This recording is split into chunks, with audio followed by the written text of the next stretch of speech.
Hello hi, मैं सुषमा बहुत ही सुंदर पचरा गीत सुनाने जा रही हूँ। प्लीज़ आप लोग इस वीडियो को लास्ट तक देखिएगा। ढेर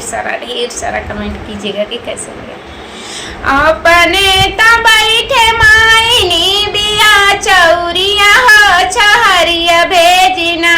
लेनी घर घर खबरिया हो छहरिया भेजना लेनी घर घर खबरिया हो छहरिया भेजना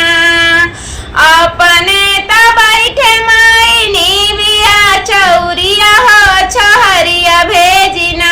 लेनी घर घर खबरिया हो छहरिया भेजना लेनी घर घर खबरिया हो छहरिया भेजना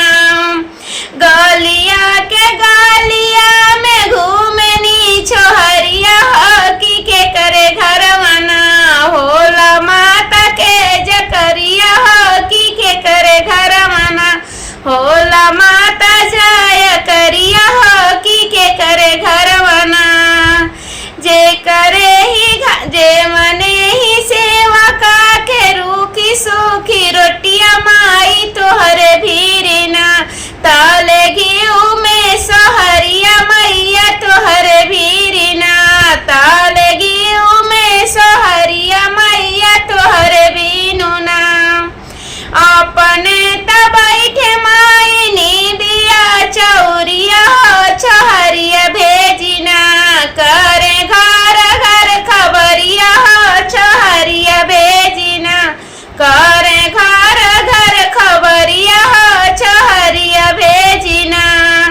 गलिया के गलिया में घूमनी छोहरिया हो के करे घर ना होला माता जाय करिया हो के करे घर ना होला माता जाय करिया हो के करे घर ना जे मने ही सेवा का के फटा ही लुगरिया मैया तोहरे बीनु ना कीने लाला की चुनरिया मैया तोहरे बीनु ना कीने लाला की चुनरिया मैया तोहरे बीनु ना नीबी अपने बैठे मैया नीबिया चौरिया हो छहरिया भेजना करे घर घर खबरिया हो छहरिया भेजना करे घर घर खबरिया हो छहरिया भेजना जे करे ही घर माई नाही हा बलकवाऊ हो तोहरे बीनु ना जे करे ही घर माई नाही हा बलकवाऊ हो तोहरे बीनु ना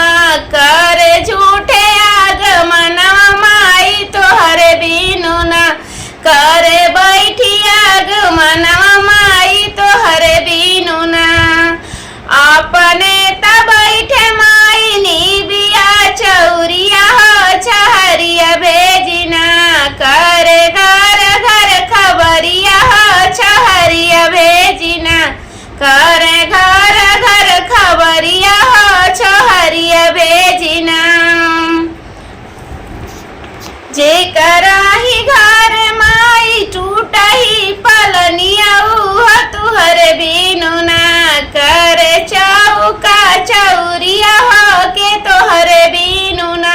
करे चौका चौरिया हो के तोहरे बीनु ना